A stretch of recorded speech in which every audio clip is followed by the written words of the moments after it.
Fala galerinha do canal Mano Aberto.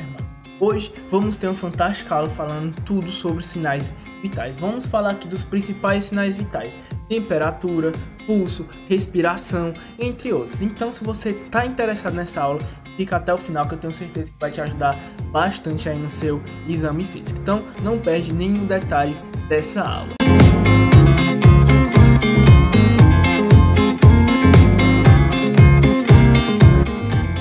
Bom, antes de estar falando sobre sinais vitais, eu preciso conceituar para você, João Vitor, o que é sinal vital. Eu não sei para que serve, não sei porque tem isso nas minhas práticas. Me explica. O sinal vital, nada mais, nada menos, ele é o modo eficiente, rápido de monitorar a condição do teu paciente. Digamos que teu paciente chegou de uma admissão de um outro hospital vizinho, né? A primeira coisa que a gente faz, conferir sinais vitais, para ver qual foi a condição que esse paciente chegou ali para você. Se ele chegou numa condição mais rebaixada ou se ele veio com a condição melhorada. Como é que teu paciente está no dia a dia, né? A gente pode monitorar aí a partir dos sinais vitais. João Vitor, qual é o papel da enfermagem aí na parte de aferir sinais vitais?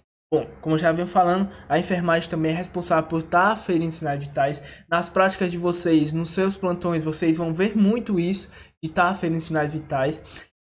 A enfermagem também ela garante o funcionamento de equipamentos, bem como escolher o equipamento certo. Quando eu falo escolher o equipamento certo, eu dou muito um exemplo do esfigno, né? Daquele aparelhinho de aferir a PA, né? Que é a pressão arterial. Ou seja, você tem que escolher o tamanho certo do seu paciente.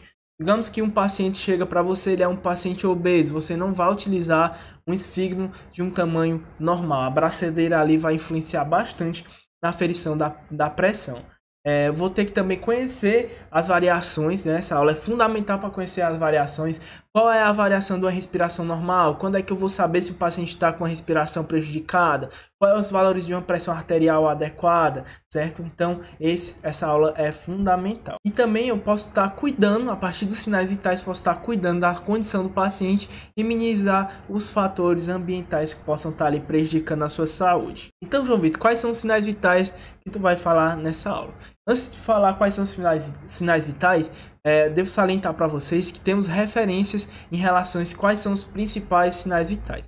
Mas os que eu vou utilizar hoje aqui como principais vai ser a temperatura, pulso, respiração, pressão arterial. Temos literatura, como eu já vinha falando para vocês, que trazem outros tipos de sinais vitais, como dor e a saturação de oxigênio. Aí vamos lá falar sobre temperatura, o conceito de temperatura. O que é, João Vitor, temperatura?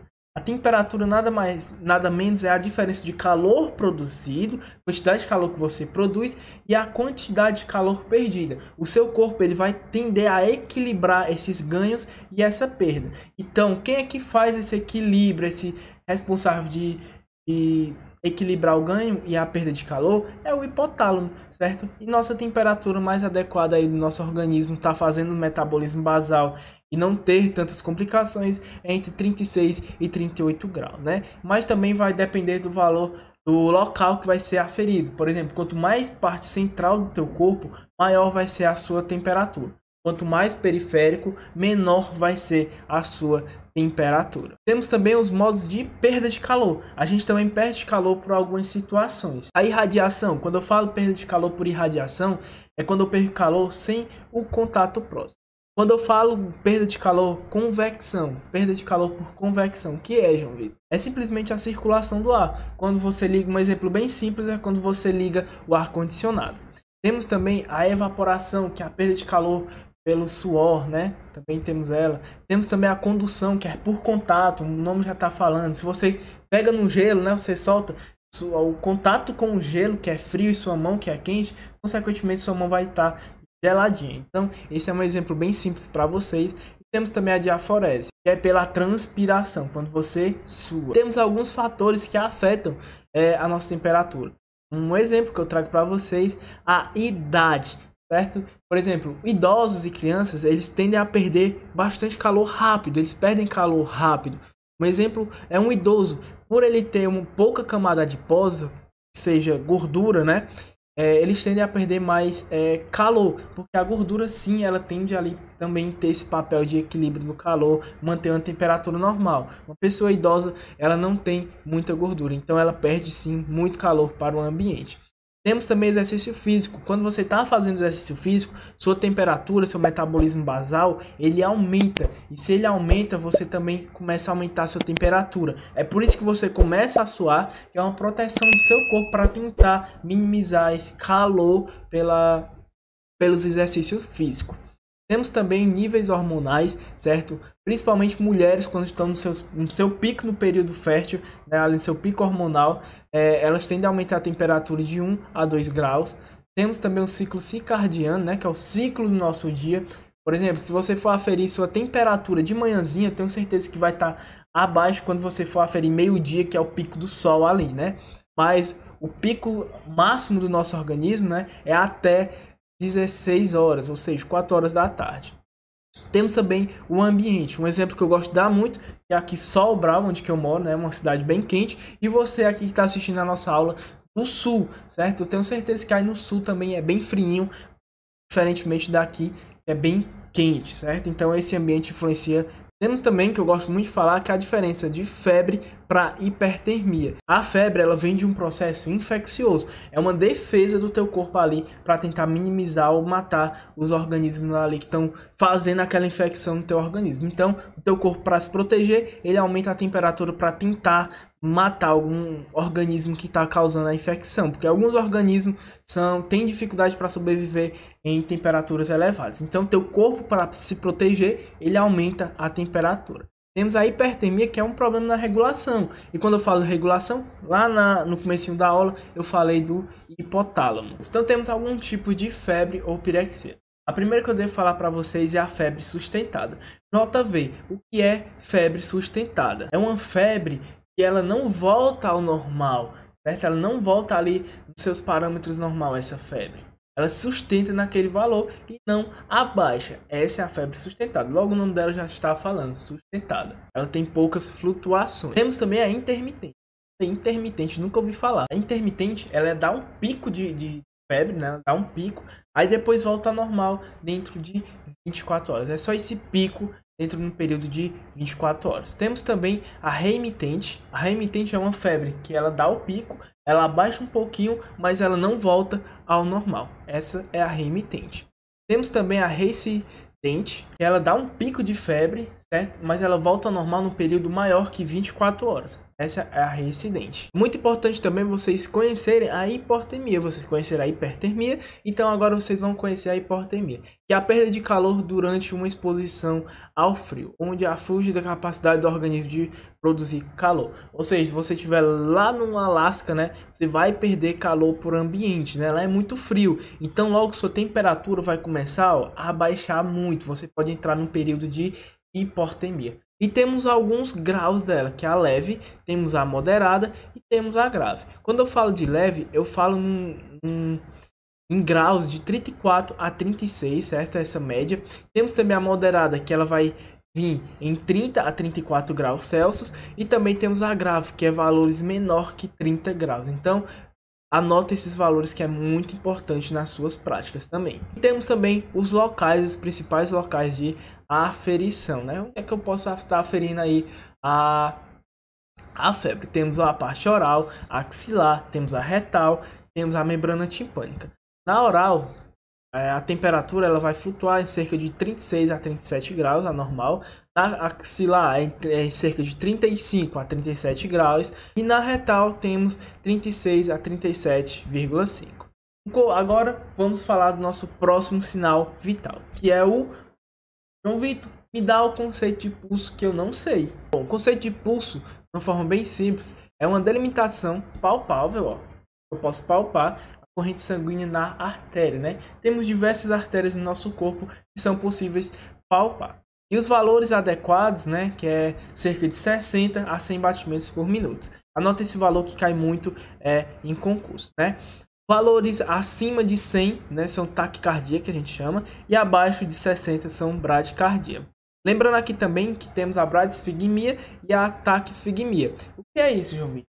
Ó, esses valores, bradisfigmia e taquisfigmia que eu estou falando, é quando eu olho esse valor do pulso aqui, ó, no meu punho, certo? Eu tenho esse nome de taquisfigmia e bradisfigmia. Locais para eu estar aferindo aí o meu pulso, ó, artéria radial, certo? Temos também a artéria temporal, certo? Aqui temos também a carótida, que é aqui no pescoço. Temos também a poplítea, que é aqui atrás do joelho, certo? Temos a femoral também aqui, ó, que eu posso sentir, aqui perto da minha virilha. Temos também o dorso do pé, que é bem simples também de sentir. Temos a apical, que é essa daqui, onde que eu vou estar aferindo para estar dando esse valor de bradicardia e taquicardia, certo? Temos também a ulnar, temos também a tibial posterior, certo?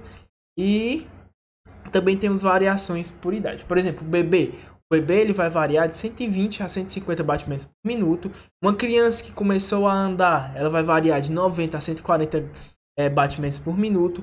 Uma criança, quando entra no período de pré-escolar, ela varia de 80 a 100 batimentos por minuto. Na idade escolar, né, vai variar de 75 a 100 batimentos por minuto. Um adolescente, 60 a 90. E um adulto de 60 a 100, né, que é os valores adequados. O próximo sinal vital vai ser a respiração. O próximo sinal vital vai ser a respiração. O que é, João Vitor, essa respiração? Me dá o conceito. É o número de respiração, ó. É o número de respiração por minuto, certo? Bem simples. E os valores vai variar de 12 a 20 repetições por minuto. Temos também valores acima de 20, que é a taquipneia, e valores abaixo de 12, que é a bradipneia, certo? E quando eu falo de valores normais, que é de 12 a 20, eu estou falando de valores chamado eupneico. E como é que o organismo faz essa respiração? Ele vai captar o oxigênio no ar, ó. Vai captar o oxigênio no ar, ele vai contrair o diafragma, certo? Ó. Contrai o diafragma, expande a caixa torácica, certo? Aí vai vir aquela relação de pressão, atmosfera e tudo mais. Eu aumento aqui o volume, então a pressão tende a aumentar também, né? Vai adentrar esses volumes aí quando eu aumento o volume. Eu aumento o volume da caixa torácica, eu crio um vácuo, e esse vácuo vai trazer esse oxigênio aqui para o pulmão. Quando eu solto, ó, diminuo a pressão e diminuo o volume. E é assim que acontece a nossa respiração. E temos os valores, né? A respiração vai variar também por idade, né? O recém-nascido, ele tem cerca de 35 a 45. Uma criança de 6 meses, ela vai variar de 30 a 50. Uma criança de 2 anos, de 25 a 32. Uma criança também, a criança já grandinha, né? Vai vir de 20 a 30. E vai vir também um adolescente de 16 a 20. E a gente, como na fase adulta, vai variar de 12 a 20. Temos os tipos, né? Ó, tô até dando spoiler já aqui. Alguns tipos, que é a bradipneia, taquipneia, apneia, hiperventilação, hipoventilação, Stevens-Tompkins. E como é que ocorre elas? A bradipneia, a taquipneia eu já falei. A apneia é quando a pessoa não respira. Hiperventilação, a pessoa vai estar fazendo isso aqui, ó. Eu vi que é hiperventilação. Gente, primeira coisa que vocês têm que entender. Respiração não é a mesma coisa de ventilar. Respiração é onde que você consegue captar o oxigênio, lá vai ter as trocas gasosas, hematose e tudo mais lá no seu pulmão. A ventilação só é os movimentos, ó. Quando o paciente está hiperventilando, ele só vai estar fazendo isso aqui, ó. E quando está hipoventilando, da mesma forma vai estar mais devagar, ó. E tá hipoventilando, não é a mesma coisa que respirar. Temos a Stevens-Tompkins, né? Onde que eu vou ter um período de apneia, vai ter um período de pico de respiração normal, eu entro em apneia novamente e vai fazer a respiração normal de novo. Um pouquinho parecido com a Biot, né? Que eu vou ter um período de apneia, né? Vou ter uma frequência um pouquinho aumentada, vai vir um período de apneia, depois uma frequência normal e apneia, e assim vai por diante. Esse é o Biot. O próximo sinal vital vai vir a pressão arterial. Qual é o conceito de pressão arterial, João Vitor? Me diz. Que é a força exercida sobre a artéria pelo sangue pulsante sobre a pressão do coração. Ou seja, nosso coração contrai e vai jogar esse sangue na nossa corrente sanguínea, e é a partir dessa pressão que a gente consegue aferir. Bora lá. Então, o que aqui ocorre? A pressão ela é simples um cálculo sobre o débito cardíaco vezes a resistência vascular periférica. Ou seja, quanto maior sangue, quanto maior o débito cardíaco, maior vai ser a nossa pressão também. E vai estar também aí diretamente proporcional à resistência vascular periférica. Ou seja, quando eu diminuo essa resistência, quando o meu vaso contrai, eu vou ter uma pressão maior. Quando meu vaso dilata, né, os vasos sanguíneos dilatam, eu vou ter uma pressão menor. Então a resistência vascular periférica é muito importante aí para a gente estar tendo esse conceito de pressão arterial. E o débito cardíaco, né, que é as contrações sistólica e a diastólica do nosso coração, onde que vai bombear o sangue para todo o nosso corpo, certo? E vamos ter também os fatores que influenciam a pressão arterial, como a etnia, o sexo, tabagismo. O tabagismo é muito importante porque a nicotina ela tende à vasoconstrição de alguns vasos, ou seja, como eu expliquei, quando o vaso contrai, né, a pressão ali fica maior. Então, ocorre também no tabagismo. Temos também o estresse, medicamentos e atividade física também podem estar influenciando aí na pressão arterial. E também pesos, né? Pessoas com massa corporal maior, eu vou ter que ter uma pressão arterial maior para estar jogando sangue para toda aquela massa, certo? Temos também a idade. Minhas referências, né? Quais foram as referências que tu utilizou, João? Então eu utilizei essas duas referências, dois livros que eu amo muito, que é o Potter e o Manual de Enfermagem também da Bruna, né? São dois livros que eu recomendo para vocês. Vou deixar aqui também no link na descrição do vídeo para vocês estarem adquirindo esses fantásticos livros, certo? E, gente, vou ficando por aqui. Um grande abraço e até o próximo vídeo. Não se esqueça de se inscrever no canal, ative o sininho das notificações e curte esse vídeo se você gostou aí dessa fantástica aula falando sobre sinais vitais. E até o próximo vídeo.